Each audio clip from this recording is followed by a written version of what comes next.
अस्सलाम वालेकुम।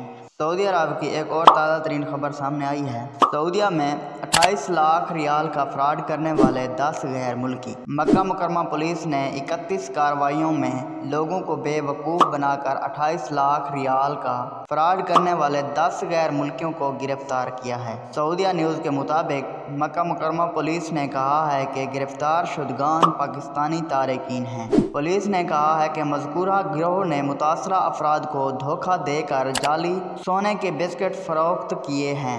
गिरोह के अफराद सादा लोह अवाम को कारोबार कराते थे कि उनके पास सोने के बिस्किट हैं जिन्हें वो फरोख्त करना चाहते हैं। पुलिस ने कहा है कि इस मकसद के लिए वो पहले अपने ग्राहकों को असली सोने के बिस्किट दिखाते थे और पैसे वसूल करने के बाद जाली सोना फरोख्त करते थे। गिरोह के ठिकाने की तलाशी लेने पर मालूम हुआ कि उनके पास जाली सोने के बिस्किट ढालने के आलात और औजार हैं।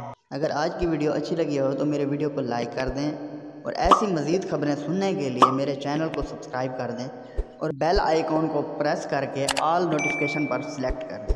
Thanks for watching.